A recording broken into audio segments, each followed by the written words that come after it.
Kwa majina naitwa mkaguzi msaidizi wa polisi Hassan Mkilindi, ndiye inspekta wa kata ya Babati. Nitambue kwanza uwepo wa mheshimiwa mbunge wetu Mheshimiwa Emmanuel Kambani, lakini mheshimiwa madiwani ambao wameambatana nao wote, mheshimiwa diwani wa kata na wale wa viti maalum, lakini mtendaji wa kata na viongozi wengine wote wa kata ambao tumefuatana, pamoja na mwakilishi wa chama na viongozi wengine wote ambao tumefuatana hapa katika tukio hili ambalo kila mmoja limemsikitisha.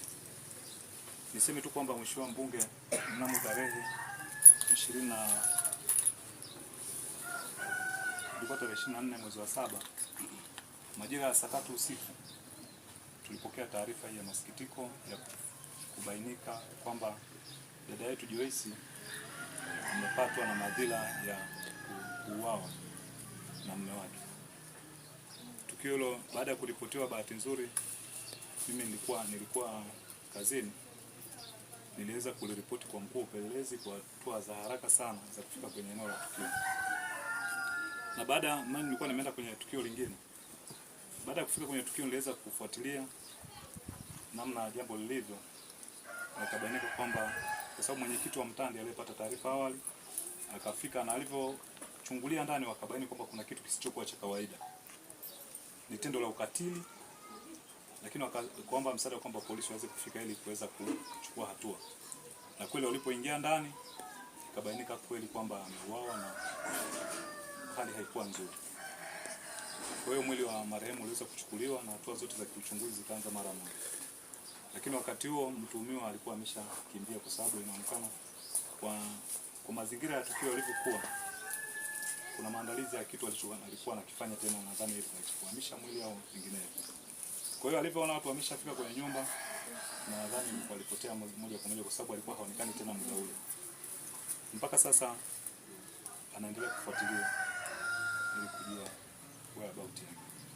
Lakini niseme tu kwamba ni tukio ambalo tumekuwa tukielimisha jamii kila siku kwamba ni matukio mabaya, na kama kuna namna yote ambavyo umepishana na mwenzako au kutokuelewana kwa namna yoyote ile, tunawasihi sana jamii yetu.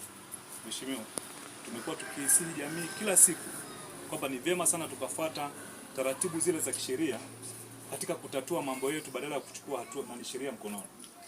Ni matendo ambayo hayakubaliki kwa mujibu wa sheria za nchi, ikiwemo sheria ya kanuni ya adhabu sura ya 16 ya sheria za Tanzania, ambapo zinakataza matendo kama haya. Ukisoma kifungu cha 196 na 198 cha kanuni ya adhabu kinakataza tendo hili alilotenda mwenzetu, ambalo ni la kinyama sana, tena dhidi ya mwenzi wake ambaye wameishi pamoja na wana watoto pamoja. Hemfikiria hao watoto tunafanyaje? Tunawaacha katika mazingira gani?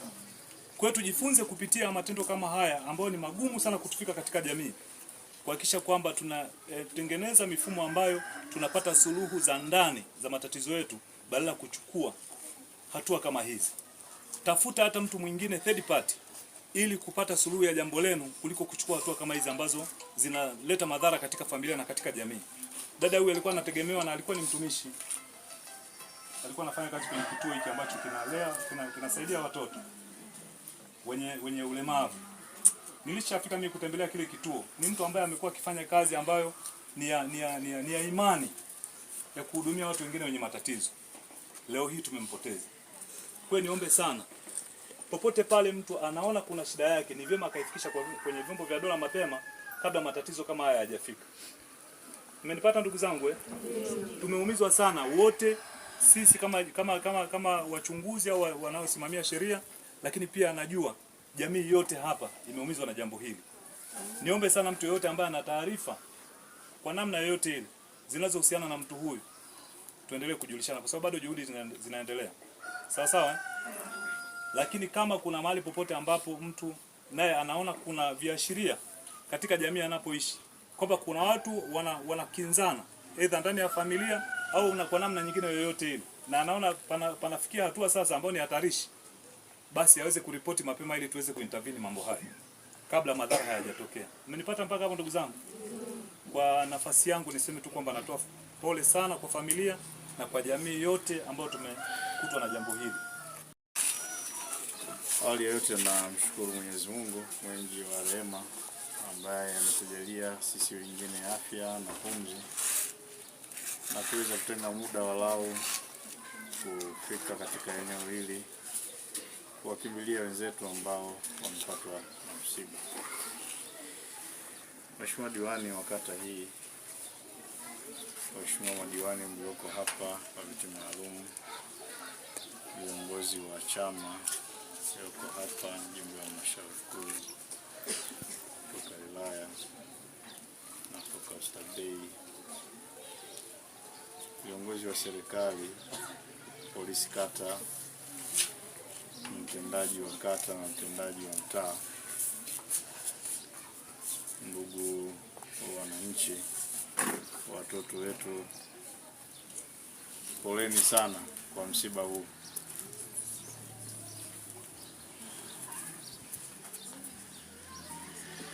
Kipekee na kosa pa kuanzia, lakini kama kiongozi na mwakilishi wenu lazima niseme neno.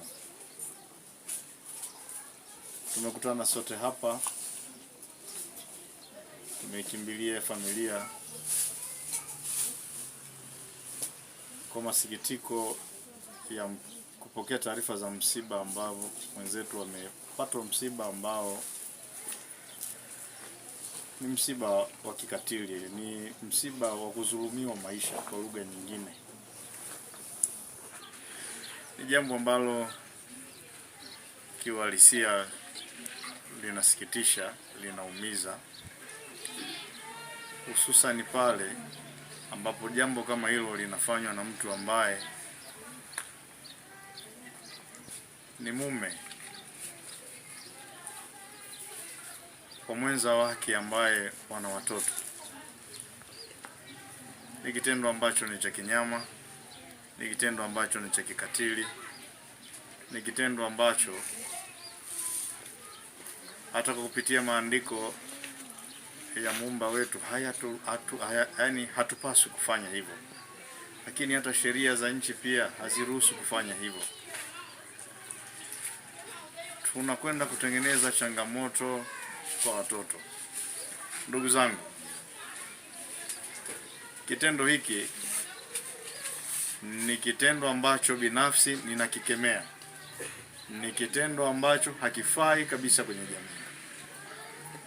Ni kitendo ambacho kinakwenda kuwapa watoto maisha mengine ambayo ni maisha magumu sana.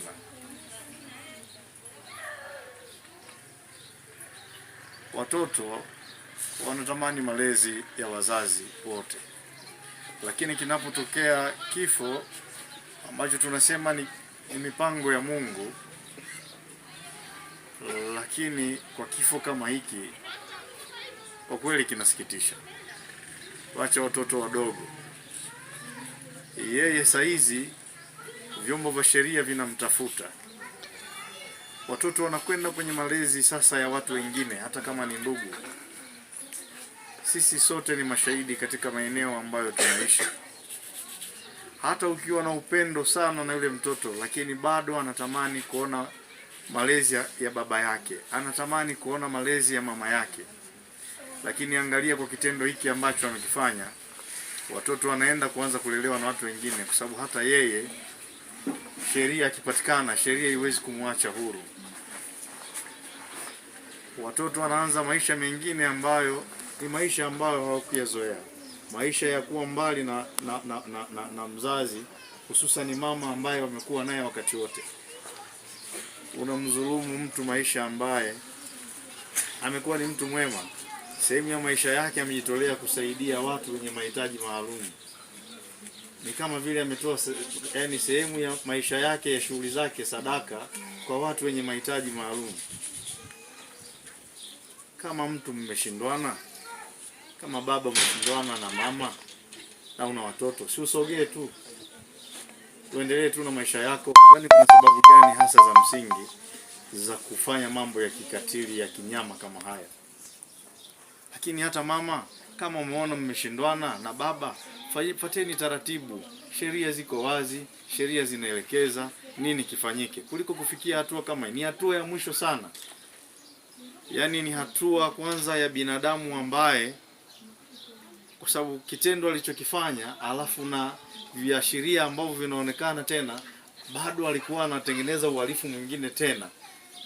Pamoja na kufanya hilo, alikuwa na maandalizi ya kufanya uhalifu mwingine. Ni kitu ambacho hata sheria haiwezi kumwacha salama. Kuna kifo cha hasira. Hata watu wakikaa na yeye mhusika anajuta kwamba imetokea, yani katika